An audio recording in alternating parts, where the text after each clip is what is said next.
Ang isang spaceship na tinatawag na Origin ay nagdadala ng isang crew sa lugar na tinatawag na Theia, isang planeta na 5 light years ang layo mula sa Earth. Sa kalagitnaan ng kurso nito, nagising si Sean mula sa hypersleep at napuno ng tubig ang kanyang pod, hinugasan siya bago siya itinapon sa sahig. Isinuot niya ang mga damit na nakita niyang naghihintay sa kanya at naghanap sa iba pang mga tao sa paligid, ngunit narinig niya ang pagtunog ng alarma. Pagkatapos, nakabangga niya si Lana at napansin nilang may gumagalaw sa anino. Habang tumitingin sila sa paligid, muli nilang narinig ang alarma na nag-aanunsyo ng mas maraming tao ang nagising. Ang lahat ng mga taong nagising ngayon ay mga pasahero ng spaceship at hindi ang mga nagtatrabahong crew at hindi nila maintindihan kung bakit sila pinaalis sa mga pod kung hindi pa sila dumarating sa lugar ng destinasyon.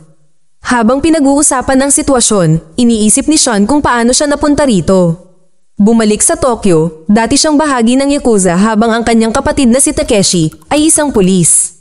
Alam ni Takeshi na hindi kayang umalis ni Sean sa pamumuhay bilang isang kriminal at sinabi sa kanya ang tungkol sa proyekto ng Theia para matakasin niya ang kinasanayan niyang pamumuhay.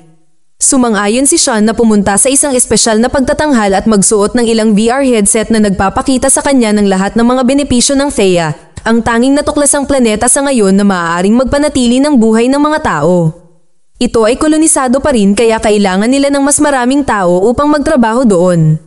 Ang sinumang magboluntaryo ay makakapagsimula ng bagong buhay at malilinis ang kanyang pangalan na nagpaisip kay Sean tungkol sa lahat ng mga taong pinatay niya para sa Yakuza. Naisip ni Sean na napaka-perpekto nito at pupunta lamang siya dito kung sasama din si Takeshi.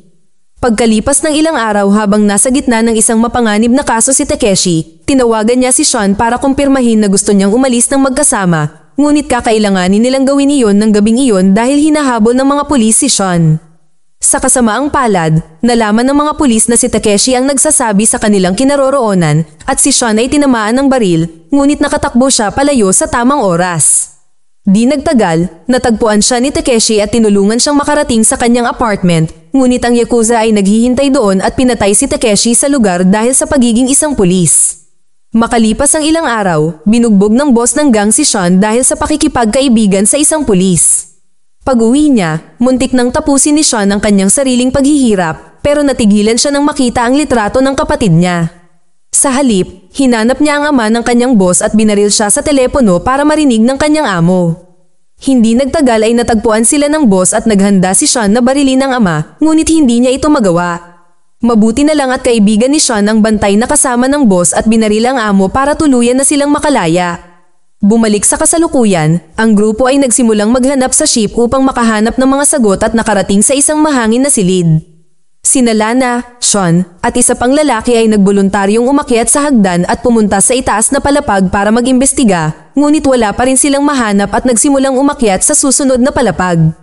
Sa pangunahing deck, nakahanap si Bam ng isang button at pinindot ito habang hindi pinapansin ang protesta ng grupo. Ang isa pang alarma ang umalingaw-ngaw at ang hagdan ay nagsimulang mawala, kaya ang tatlo ay kailangang magmadali. Ligtas na nakarating sina Sean at Lana sa susunod na palapag ngunit ang pangatlong lalaki ay nahulog sa kanyang kamatayan. Habang nagtataka ang lahat, bumukas ang elevator at kinumbinsi sila ni Bam na pumasok dito para umalis. Samantala, ginalugad ni Sean at Lana ang susunod na palapag at nakakita ng ilang mga bahid ng dugo. Pumasok sila sa control room at nakahanap ng ilang inabandonang pagkain, ngunit wala pa ring makitang crew. Hindi nagtagal ay sumama sa kanila ang iba at hinawakan ni Lee ang isang screen na nagpapagana ng mga ilaw. Pagkatapos ay nakahanap si Katie ng isang maliit na radyo at nakipag-ugnayan sa isang tripulante na humihingi ng tulong habang sinasabi niyang siya ay nasa cell 50 sa pinakamababang ring. Biglang sumigaw ang lalaki at natapos ang transmission. Nagboluntaryo sina Sean, Lana, Abigail at Henry na hanapin siya. Habang sumasakay sila sa elevator, patuloy na hinahawakan ni Lee ang mga screen at nakakuha ng access sa computer ng ship. Natuklasan niya na ang iba pang mga pasahero at tripulante ay lumikas sa spaceship 1 oras bago magising ang grupo dahil ang spaceship ay tinamaan ng isang asteroid. Bumalik sa koponan ni Sean, nakarating sila sa ibabang palapag at nakahanap ng mga aquarium na may mga isda. Biglang bumagsak ang isang patak ng dugo kay Abigail at tumingala siya para makita ang isang katawan na may baril sa tabi niya. Ang kanyang tag ay nagsasabing ang kanyang pangalan ay Evelyn at siya ay isang miyembro ng crew. Sa sandaling iyon, nakarinig sila ng sigaw na humihingi ng tulong mula sa likod ng isang pinto, kaya kinuha ni Lana at Sean ang baril at nag-imbestiga. Sa sandaling makarating sila sa madilim na koridor, nagising si Evelyn at sinabing walang dapat na pumunta sa likod ng pintong iyon. Sa madilim na silid, mayroong isang masamang amoy at isang malapot na sangkap ang nakita nila. Ang pagtingin sa paligid ay nagpapakita ng isang grupo ng mga katawan at ang asteroid na tumama sa spaceship. Biglang nagulat si Sean sa isang lalaki, kaya ipinagtanggol niya ang sarili at ibinagsak ang lalaki sa sahig. Binalaan sila ng lalaki na lumabas bago magsimulang umikot ang kanyang katawan sa lahat ng uri ng nakakagambalang mga anggulo na sinasabi ang salitang nasa loob ang halimaw bago sumabog ang kanyang mga mata at siya ay namatay. Sa sandaling iyon, narinig nila ang isa pang sigaw na humihingi ng tulong at natagpuan si Max na lubhang nasugatan at may baril din. Kasabay nito, sinabi ni Evelyn kina Henry at Abigail na hindi mapagkakatiwalaan si Max dahil may alien na dumating kasama ang asteroid at maaari itong pumasok sa loob ng mga tao. Nang magpakita sina Lana at Sean kasama si Max, agad silang binalaan ni Henry at sinubukang tumakas ni Max. Mabilis siyang hinampes ni Sean ng ilang beses para ikulong siya sa decontamination unit. Pagkatapos, ipinaliwanag ni Evelyn na pagkatapos tumama ang asteroid, nagsimulang mamatay ang mga pasahero. Inatake siya ni Max at sinabi sa kanya na may kung ano siya sa kanyang ulo, kaya hiniling niyang ikulong siya. Hiniling ni Evelyn na makita si Max at dinala nila ito sa kanya, dahilan para sabihin ni Max na nagsisinungaling siya at siya ang unang umatake sa kanya. Hindi siya pinansin ni na Abigail at Henry at dinala si Evelyn para gamutin, ngunit hindi sigurado si Lana kung sino ang dapat nilang pagkatiwalaan. Sinuri niya ang parehong baril at kinumpirma na unang bumaril si Evelyn, kaya ipinaliwanag ni Max na bumaril siya bilang pagtatanggol sa sarili. Kinumbinsi ni Lana si Sean na palayain si Max at dalhin din siya sa infirmary. Pagkatapos, nagpakita ang isang flashback na nagpapakita na si Lana ay dating bodyguard ng anak na babae ng senator. Naging malapit siya sa pamilya at napamahal sa kanila na nagbigay sa kanya ng babala mula sa ibang bodyguard. Gayunpaman, nagpatuloy pa rin ang pagmamahalan ni Lana at ng senador. Ang kaguluhang ito ay nagbigay daan sa ilang mga kriminal na makalusot sa loob ng bahay at barilin ng senador bago niya ibagsak silang lahat. Hindi nagtagal ay dinala ng kanyang partner ang senador habang hinanap naman ni Lana ang anak ng senador, ngunit nang makarating siya sa kwarto nito, nakahanap lang siya ng mga unan sa kama nito. Biglang inatake ng isang kriminal si Lana at patuloy na inihagis sa mga furniture hanggang sa maabot niya ang kanyang baril at mapatay ang lalaki. Dumaan ang ilan sa kanyang mga bala sa aparador at nang buksan niya ito, nalungkot siya nang makitang patay na ang dalaga sa loob.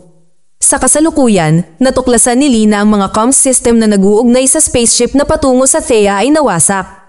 Nagsimulang matakot si Logan at nagpas siyang lumabas ng silid. Habang naglilibot siya, may narinig siyang mga boses, kaya lang bigla na lang siyang nagulat kina Katie at Venetia. Hindi pinansin ni Logan ang kanilang pag-aalala at pumasok sa susunod na silid kung saan nakahanap sila ng gym. Pagkatapos uminom ng tubig, lumingon ang mga babae at napansing wala na si Logan. Hinanap siya ni Katie at Venetia at nakarating sila sa quarters ng crew kung saan nakarinig sila ng ingay. Gayunpaman, si Bam lang pala iyon na nakakita ng crew tag at ngayon ay gumagamit ng shower. Nang buksan nila ang isang computer, nakita nila ang video log ng isang manggagawa.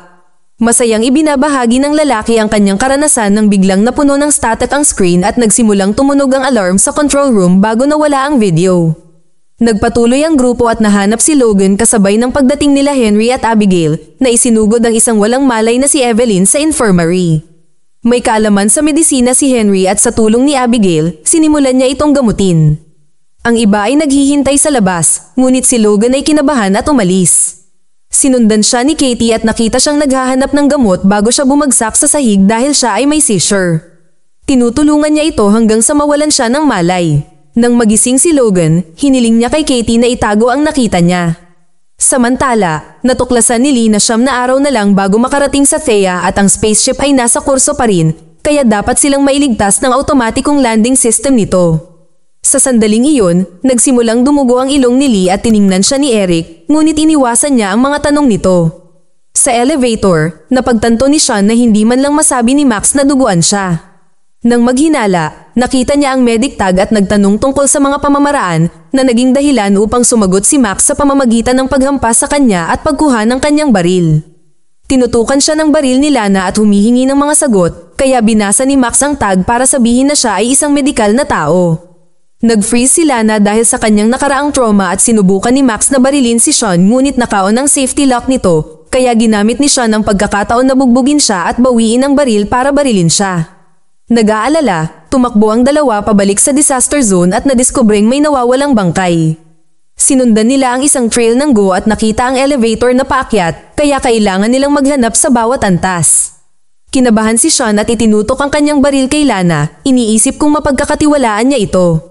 Agad siyang dinisarmahan ni Lana at itinuro na dapat silang humingi ng tulong kay Evelyn. Sa infirmary, si Evelyn ay walang malay ngunit stable na ngayon. Naaalala niya ang araw na sinabi niya sa kanyang pamilya ang tungkol sa paglalakbay sa kalawakan, naging proud ang kanyang ama, ngunit nagalit ang kanyang kapatid na babae dahil iniiwan siya nito upang alagaan ang kanilang namamatay na ama. Habang nasa biyahe, napansin ni Evelyn na gumagalaw si Henry sa kanyang pod at tinulungan siya ni Max na ayusin ang antas ng oxygen niya. Nang oras na para matulog na rin ang mga tripulante, nag-malfunction ang pod ni Evelyn at ang maliwanag na sinag ay tumama sa spaceship habang pumapasok sa speedlight at umabot sa kanyang mukha, dahilan upang makita niya ang maraming mga pangitain ng kanyang nakaraan at hinaharap. Nagising siya at umalis sa kanyang pod at nakitang walang laman ang silid. Pagkatapos ay naghanap siya sa buong lugar at nakitang marami sa mga pasahero ang duguan, ngunit bigla siyang nagising sa katotohanan. Nasaktan pala ng ilaw ang mga mata ni Evelyn at ginagamot siya ngayon ni Max. Nagsimula siyang alagaan ni Max at naging malapit sa isa't isa. Maya-maya, tinanggal ni Max ang mga benda at gumaling ang mga mata ni Evelyn, kaya nagsalo sila sa isang halik. Sa susunod na pagtulog ng tripulante, nakita ni Evelyn ang isang marahas na kinabukasan para sa mga pasahero. Nagising ang mga tripulante sa biglaang alarma nang magsimulang lumipad ang mga asteroid patungo sa spaceship. Karamihan ay nasalo ng kalasag ngunit nagawa pa rin tumama ng isa. Ipinakita ng computer na ang mga pasahero ay namamatay sa Cell 50, kaya kumuha si Max ng baril at bumaba para tingnan ito kasama ang isang katrabaho. Sa likod ng pinto ng Cell 50, nakarinig sila ng hiyawan. Makalipas ang ilang minuto, nakipag-ugnayan si Max kay Evelyn sa radyo at humingi ng tulong bago naputol ang transmission. Tumakbo si Evelyn para bigyan ng babala ang kapitan na nag-anunsyo na lilikas na sila dahil may nakasakay na dayuhan, kaya itinuring niya na ang lahat ng tao sa Cell 50 ay patay na. Hindi pinansin ni Evelyn ang kanyang mga utos at hinanap si Max sa halip na ilikas ang mga pasaherong nasa ilalim ng kanyang pangangalaga, ipinaliwanag kung bakit nandito sina Sean at ang iba pa. Nang makapasok siya sa Cell 50, binalaan siya ni Max na sinaniban siya bago siya inatake, kaya binaril siya ni Evelyn para ipagtanggol ang sarili. Sa kasalukuyan, ang alarma ng sunog ay nagsimulang humagulgol at nagpunta si Henry upang mag-imbestiga, nakitang nasira ang emergency button ngunit walang tao sa paligid. Nakasalubong niya sina Sean at Lana na tumakbo pabalik kasama niya. Sa infirmary, binabantayan ni Abigail si Evelyn na kulang sa oxygen. Kumuha si Abigail ng sandata para sa protection at tumakbo palabas para kumuha ng tangke ng oxygen, ngunit pagbalik niya ay natumba siya nang may humampas sa kanya sa pinto. Ito pala ay si Eric na nagpatuloy para sakalin si Evelyn dahil nakita niya siya pabalik sa unang pag-atake at alam niyang nahawaan siya. Sa sandaling iyon, dumating ang iba at nagambala si Eric, kaya kumuha si Evelyn ng sandata at sinaksak siya. Tumakas si Eric bago pa siya mahuli ng iba. Pansamantala, pumunta si Logan sa banyo, ngunit nakasalubong siya ni Eric at pinatumba siya na may alien na lumalabas sa kanyang mata. Sumigaw si Logan para humingi ng tulong at lumapit si Katie, sumisigaw para gambalain si Eric para maitulak siya ni Logan. Tumakbo si Eric sa elevator nang dumating si Sean at pinagbabaril siya bago magsara ang pinto. Sinundan ni na Sean at Henry ang bakas ng dugo at sumakay din sa elevator. Nang mahanap nila ang katawan ni Max, may nakita silang maliit na galamay na lumalabas sa kanyang mga mata. Hinawakan ito ni Henry at agad na nagtago ang alien, kaya nagpa siya silang dalhin ang katawan sa control room para sa pagsasaliksik. Kabilang sa mga kagamitang medikal, nakahanap si Henry ng isang laser na sinusuri niya sa pamamagitan ng pagputol ng dulo ng daliri ni Max. Dahil dito, naalala ni Henry ang araw na ipinakilala siya sa ilang lihim na laboratorio ng gobyerno. Sinabi ng pinuno na gusto nilang gamitin ang kaalaman ni Henry sa DNA upang mag-trigger ng mga sakit sa halip na pagalingin ng mga ito na nagbabalak na pumatay ng isang corrupt na politiko upang iligtas ang mga buhay ng inosenteng tao. Nagsumikap si Henry ngunit walang resulta, kaya humingi ang pinuno ng tulong sa isa pang siyentipiko. Ang kompetisyon ay nagbigay inspirasyon kay Henry na magtrabaho ng husto at kalaunan ay natagpuan ang tamang DNA para sa misyon na matagumpay na pumatay sa politiko sa South Africa. Nakonsensya siya nang makita niya ang kanyang pamilya sa TV. Sa kasalukuyan, sinimulan ni Henry na putulin ang tuktok ng ulo ni Max at nakita nila ang alien na nakakabit sa utak ni Max, ngunit ito ay nagsimulang maagnas. Ang alien ay parang insekto at maaaring magparami sa pamamagitan ng pagpasok sa isang host na kinokontrol ang kanilang pag-uugali. Pagkatapos ay hinanap ni Lana at Sean si Eric na nasa cell 50 at nakahanap ng radyo. Tinawagan niya si Venetia sa infirmary at humingi ng tulong, sinabing mayroon siyang mga piraso ng memorya na nawawala at hindi alam kung ano ang kanyang ginawa. Hindi nagtagal ay nakarating si Lana at Sean sa morgue kung saan nakita nila ang radyo at mga katawan. Sa sandaling iyon, nilock ni Eric ang pinto sa likod nila at dinagdagan ng lamig sa silid upang dahan-dahan silang patayin. Dinala ni na Henry at Abigail si Max sa infirmary at hinanap si Evelyn ngunit wala si Venetia. Sa sandaling iyon, nakipag-ugnayan sa kanila si Lana para humingi ng tulong habang sinimulan ni Sean na hampasin ang malamig na air vent gamit ang isang piraso ng metal. Dahil hindi ito gumagana, nagpasya siyang gamitin ang kanyang mga daliri upang alisin ang takip nito na nasaktan sa proseso. Pagkatapos, sinubukan niyang patayin ang makina gamit ang metal para lamang makuryente at mahulog. Nagpasya si Lana na subukang muli at pinamamahala ang pahintuin ito sa tamang oras.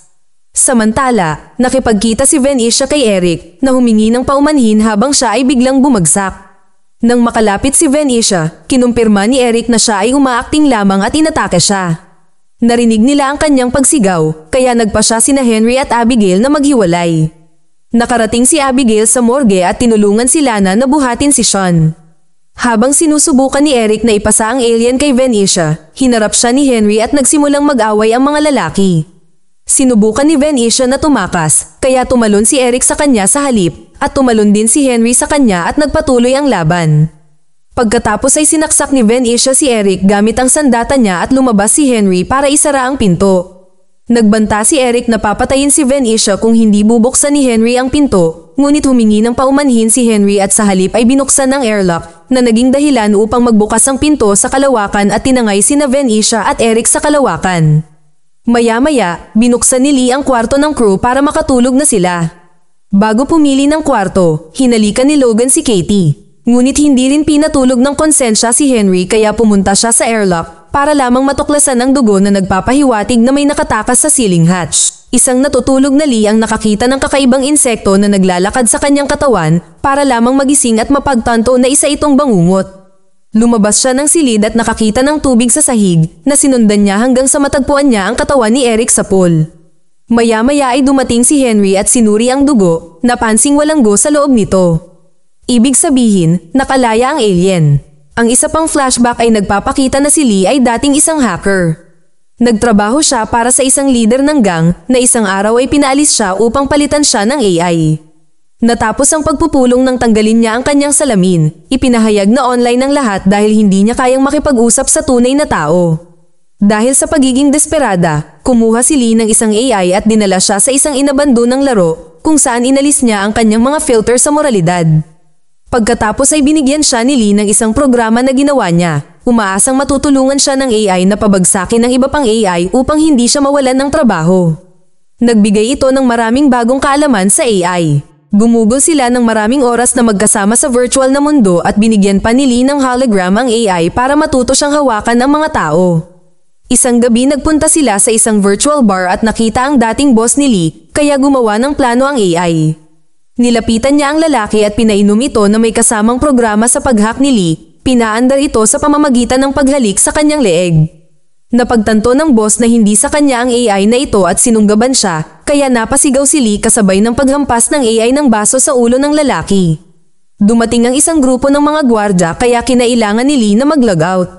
Naghintay siya ng ilang oras bago muling nag-log in sa bar at nang subukan niyang lapitan ng AI, pinalibutan siya ng mga gwardya. Nakatakas si Lee sa pamamagitan ng paglipat ng sarili sa inabandonang video game kung saan siya natagpuan ng kanyang AI. Binalaan niya si Lee na hinahabol siya ng gang kaya ang tanging pagkakataon ni Lee na makatakas ay sumali sa proyekto ng Thea. Pagkatapos ay hinalikan siya ng AI upang ilipat ang impormasyong mayroon siya tungkol dito bago mawala. Pagkatapos, na-download ni Lee ang lahat sa isang chip at nagpa-opera para itago ito sa ilalim ng kanyang balat. Sa kasalukuyan, pinipilit ni Lee ang sarili na huwag pansinin ang kanyang mga takot at tinulungan si Henry na dalhin ang katawan sa infirmary. Pinutol niya ang tuktok ng ulo nito at kinumpirma na wala na ang alien. Pagkatapos ay kinuha ni Henry ang utak at pinutol ito sa dalawa, natuklasan na sinisira ng alien ang memorya ng sinasaniban nito. Nang magkaroon ng ideya, tumakbo palabas ng kwarto si Lee at nakabangga ang iba na napansin ang dugo sa kanyang damit. Sa lalong madaling panahon, ang grupo ay nakarating sa infirmary at napagtanto na ang dayuhan ay maaaring nakahawa sa isa sa kanila. Samantala, tumakbo si Lee sa control room at kumuha ng suitcase para i-access ang chip na nakatago sa kanyang pulso. Gayunpaman, hindi ma-access ng computer ang data. Kaya pinunit ni Lee ang ilang mga wire upang lumikha ng shock sa chip habang tinitiis ang sakit. Ngayon sinubukan niyang muli at ina-access ang database ng chip kasama ang mga profile ng lahat. Pansamantala, pumunta si Sean sa kanyang silid at natuklasang may nagnakaw ng kanyang baril. Sa gym, isang nagpapanik na Logan ang sinisira ang mga bagay at hindi pinapansin ang mga pagtatangka ni Katie na pakalmahin siya. Pagkatapos ay inihayag ni Bum na sa palagay niya ay si Lee ang nahawahan dahil natagpuan niya si Eric. Hinahanap nila siya at nakita siyang nanonood ng panayam ni Logan. Sinubukan ni Lee na makatakas, ngunit hinawakan siya ni Logan at naging dahilan upang ihulog niya ang suitcase. Ang isang away ay naganap at ang mga lalaki ay madaling nadaig siya, pinatumba siya habang siya ay nahulog sa sahig. Nang magising siya, nakatali ang kanyang mga kamay at si Bum ay nagtatanong sa kanya. Dinuraan niya ang kanyang mukha kaya inilabas ni Bum ang baril ni Sean, ngunit agad siyang dinisarmahan ni Logan sa pag-aakalang sumusobra na siya. Sa sandaling iyon, nagpakita ang iba kaya't itinulak ni Bum si Logan upang bawiin ang baril, ngunit nahulog ito at pumutok at tinamaan sa braso ni Sean. Ngayon sila na ngayon ang may kontrol at pinalayas niya sina Logan at Bum palabas ng kwarto. Sinundan sila ni Sean at pinapasok sila sa elevator, kung saan binigyan niya sila ng warning shot at binyantaan silang papatayin kung sakaling magpakita sila muli.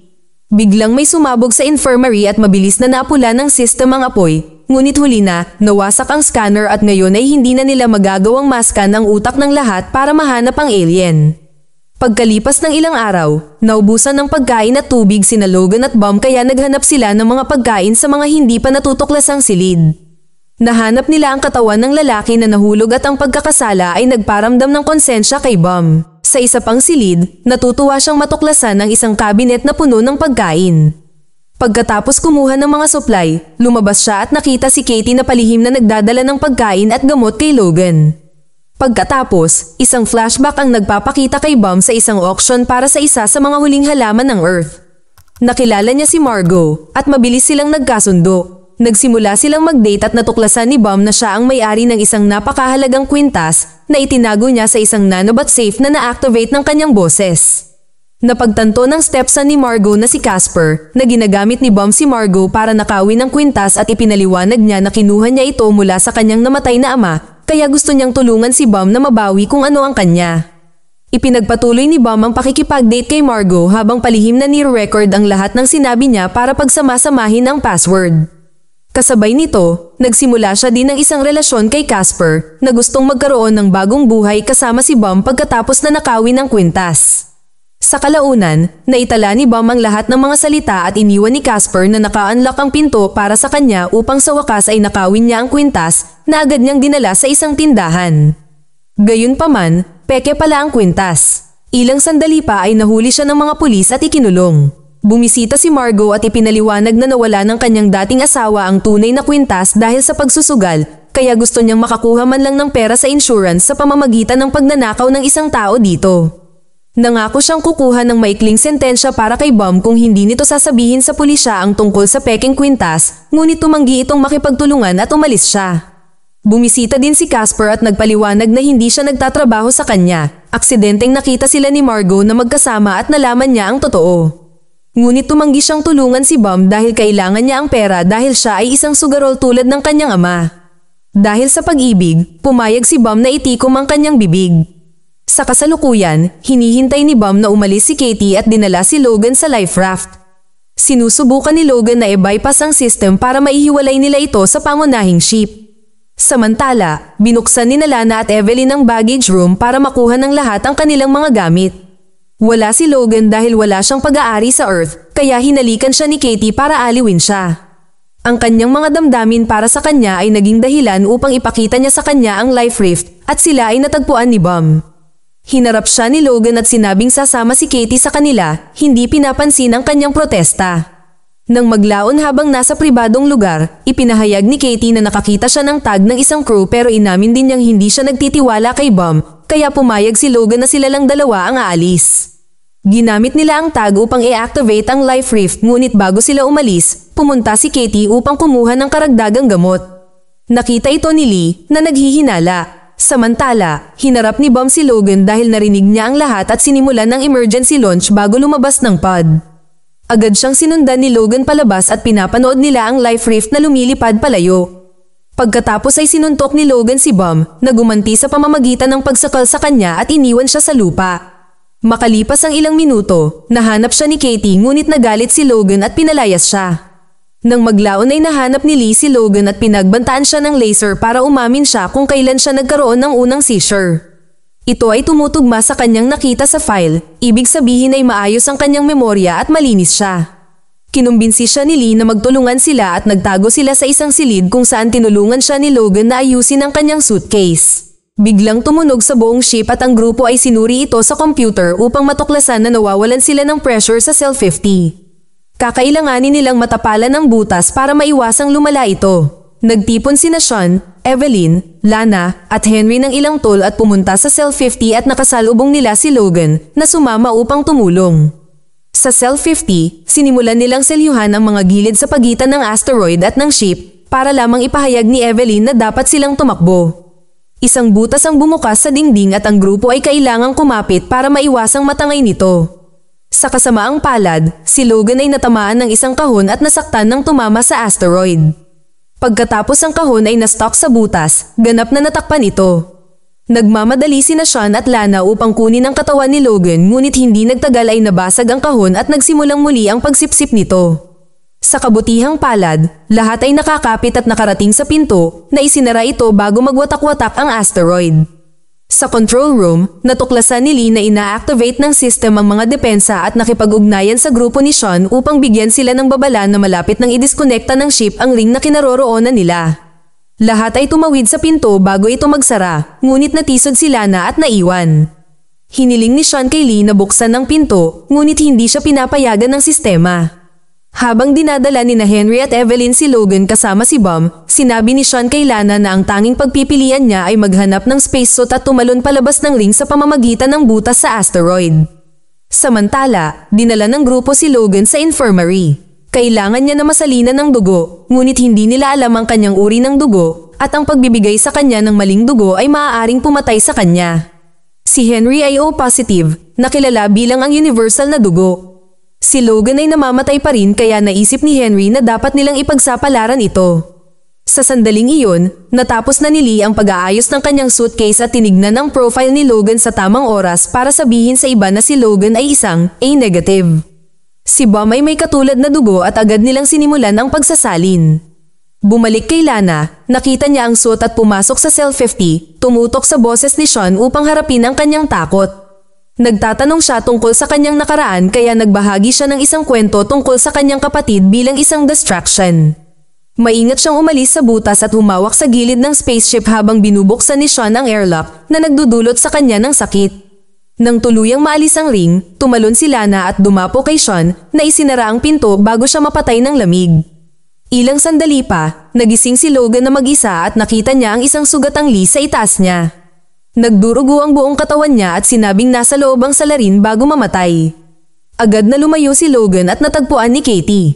Ang isa pang flashback ay nagpapakita na si Logan ay nagsasagawa ng community service sa isang retirement home bilang bahagi ng isang deal sa batas. Naamoy ng isa sa mga matandang babae ang ginagamit ni Logan at kinumbinsi siyang magbahagi nito habang inaamin na hindi na siya makapaghintay na maaprubahan ang kanyang euthanasia. Sa kanyang kaarawan, isinakay ni Logan ang ginang para magkaroon siya ng huling araw ng kasiyahan bago ang kanyang nalalapit na kamatayan. Ang maliit na paglalakbay na ito ay nagkumbinsi sa kanya na maghintay ng kaunti pa bago pumirma sa mga papeles ng euthanasia. Gayunpaman, sa susunod na araw natuklasan ni Logan na nagsinungaling siya upang tapusin ang araw sa isang maliwanag na tala at bago umalis para sa kanyang kamatayan, iniwan niya ang kanyang tiket para sa Thea para sa kanya. Sa kasalukuyan, si Katie ang nag-trigger ng alarma at ang grupo ay pumunta sa infirmary. Sinabi ni Logan sa kanila ang nangyari at pumayag silang buksan ang ulo ni Lee. Dumaan si Henry sa pamamaraan at galit na matuklasan na walang alien o pinsala sa utak niya. May sugat sa kanyang gilid, ibig sabihin, sinaksak siya. Itinutok ni Sean at Lana ang kanilang mga baril kay Logan na nagsabi sa kanila tungkol sa proyekto ni Lee na i-access ang mga file nila at ikumpara ang mga alaala nila upang ipakita kung sino ang alien. Sumang-ayon ang grupo na kailangan nilang hanapin ang chip ni Lee para ipagpatuloy ang kanyang trabaho, dahilan para biglang tumakas si Bum at ikulong ang grupo sa infirmary. Habang naghahanap si Bum sa silid ni Lee, binasag ng grupo ang bintana ng infirmary. Pagkatapos ay sinundan ni Lana, Sean, at Henry si Bum. Nang makapasok sina Sean at Lana sa silid ni Lee, sinurpresa ni Bum si Henry, at banihag siya.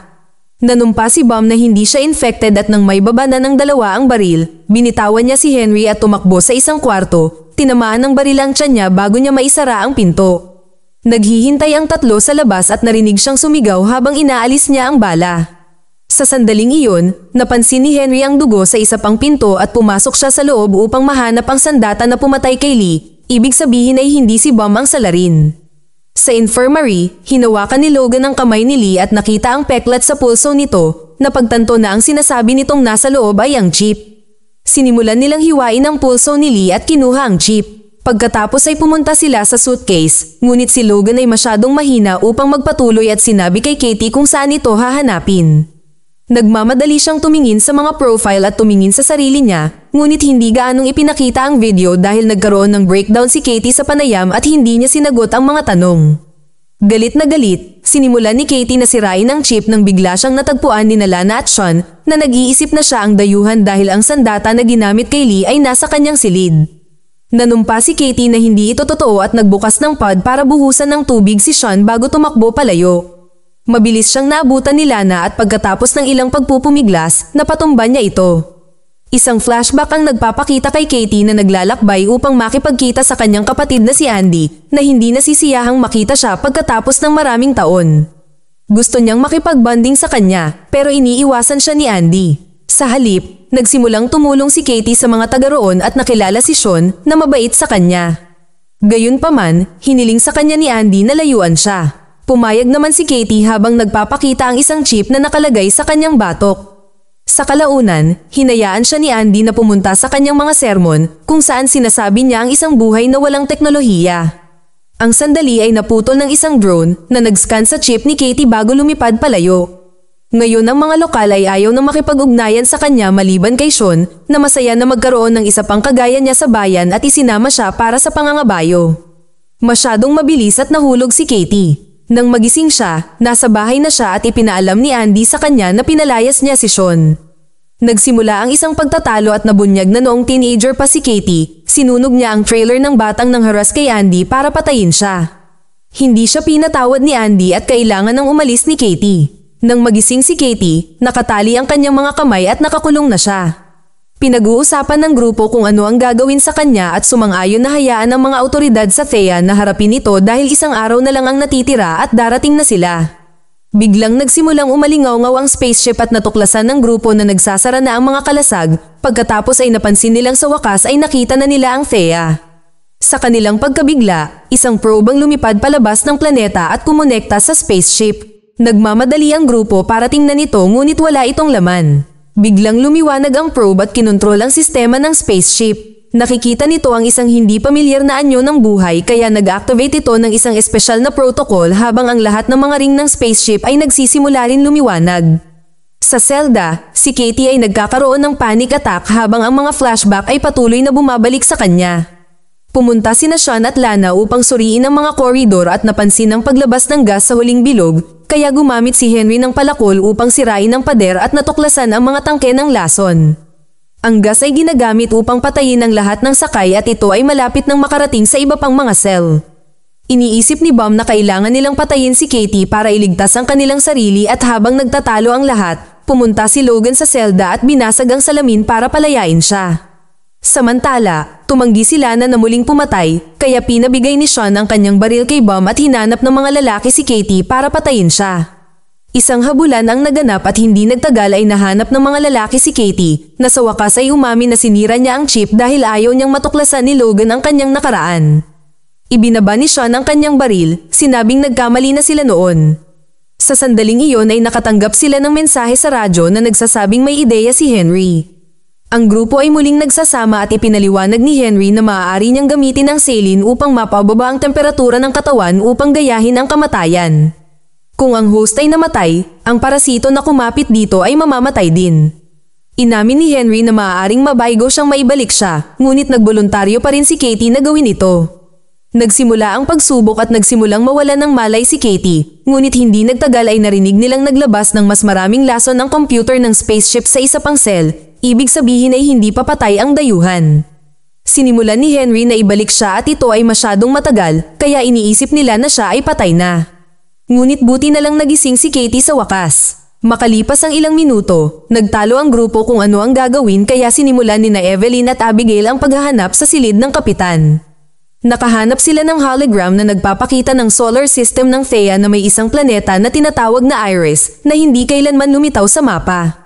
Mayroon ding isang kumpidensyal na file na tinatawag na ang insidente sa Iris at nalaman nila na sinubukan muna ng kumpanya na magpadala ng spaceship doon ngunit nabigo ang misyon dahil sa mga agresibong dayuhan. Nagplay si Evelyn ng ilang footage at pinapanood ang isang babae na namamatay habang umiikot ang katawan nito. Ibig sabihin, ito ang parehong alien na nakaharap nila, kaya naman, inihanda na nila ang spaceship para sa ganitong emergency. Nagsimulang maghanap sina Sean, Henry, at Lana ng mga tangke ng oxygen. Binalaan sila ni Logan na malapit na silang maabot ng lason, kaya tumakbo sila ng mas mabilis na may dalang maraming tangke hanggat maaari na umaalis sa silid bago tumama ang lason. Nakalulungkot, nakalanghap ng kaunti si Henry kaya medyo nanghihina siya. Pumunta si Bum sa probe para atakihin ito gamit ang isang palakol ngunit hindi niya nagawang gumawa ng pinsala dito. Malapit na rin siyang maabot ng lason at gusto siyang tulungan ni Katie dahil nailigtas niya si Logan gamit ang kanyang dugo. Nang matagpuan niya siya, nagtalo sila hanggang sa makita nila sa screen na babalik ang probe sa Thea sa lalong madaling panahon. Maaaring ito ang kanilang paraan para makatakas, ngunit mayroon itong limitasyon sa timbang. Samantala, naghanap sina Sean at Lana ng gamot para kay Henry at may napansin si Sean sa katawan ni Max. Sinabihan niya si Lana na maunang umalis at saka tinignan ang litrato ni Max at ang kanyang kapatid na iniwan doon ni Evelyn kanina. Sa likod, may nakasulat na Max and Sam, kaya naghinala si Sean. Habang sinasabi ni na Katie at Bum sa iba ang tungkol sa probe, pumunta si Sean sa silid ni Lana at natuklasang pinapanood niya ang mga video log ng crew para makakuha ng impormasyon at takpan ang kanyang memory gaps. Pagkatapos bigyan si Henry ng gamot, hinanap ni Lana si Sean at nahuli siya sa kanyang kwarto. Ang isang flashback pagkatapos ay nagpapakita na si Lana ay nasa pool at ginamit ni Eric ang pagkakataon na atakihin siya at nagawang maipasa ang alien sa kanya. Natuto siyang kumilos bilang tao salamat sa mga video at nagsimulang magtago ng mga recording na tala kung sakaling kailanganin niyang tumalon muli. Gayunpaman, ang mga alaala ni Lana ay patuloy na nagmumulto sa alien sa loob at ang pakikipag-bonding kay Sean ay nagturo sa kanya tungkol sa kung paano pinangangasiwaan ng mga tao ang kalungkutan at kaligtasan. Siya ang sumira ng scanner at nang hilingin ni Sean na magbahagi siya tungkol sa kanyang sarili, nagkwento siya tungkol sa isang kapatid na lalaki na tinatawag na Sam na nakuha niya mula sa video. Kapatid iyon ni Max, kaya naman ang pangalan sa larawan ay nagbigay sa kanya ng kasinungalingan. Narinig ni Lana na nakikipag-usap si Lee sa isang walang malay na si Logan at nang mapansin ni Lee na wala ang kanyang baril, naghinala siya kaya pinatay siya ni Lana gamit ang sandata na kalaunan ay ibinagsak niya sa silid ni Katie. Nag-trigger ito sa mga alaala ni Lana na puno ng guilt na naging dahilan para magkaroon siya ng breakdown kahit bilang isang alien. Sa kasalukuyan, inatake ni Sean si Lana at naganap ang isang away. Pagkatapos ng maraming pakikibaka, itinulak ni Lana si Sean at tumakbo palayo. Agad siyang hinabol ni Sean at nagsimula na naman ang laban malapit sa elevator. Pinatigil ni Lana si Sean sa pamamagitan ng pagtutok ng baril sa kanya at tinawag siya ni Sean na halimaw, kaya naalala ni Lana ang pagkamatay ng bata. Sumasang-ayon na siya ay isang halimaw, ibinigay niya ang baril kay Sean na nagpatumba sa kanya sa halip na patayin siya. Sa sandaling iyon, inanunsyo ni Abigail sa mga speaker na walang sino man sa kanila ang makakapili kung sino ang iiwan, kaya't sila ay mananatili at hahayaan sina Lana at Sean na gamitin ang probe. Habang tinitipon ng grupo ang mga oxygen mask na umaasang mabubuhay pa sila, kinuha ni Sean si Lana at dinala siya sa probe. Pagkatapos, isinaaktibo niya ito kasama si Lana sa loob. Kaagad na kinansela ng computer ang protocol at inanunsyo na malapit na silang maglanding sa Thea sa lalong madaling panahon. Nagsimulang magdiwang ang buong grupo maliban kay Henry na biglang sumuka at bumagsak. Sa huling eksena, sa probe, nakatanggap si Lana ng mensahe mula sa Thea na nagsasabing walang dapat lumapit sa planetang ito dahil hindi ligtas ang planeta. Mag-subscribe para sa higit pang mga video na tulad nito, i-on ang notification at mag-iwan ng like para matulungan ang aming channel. Salamat sa panunood.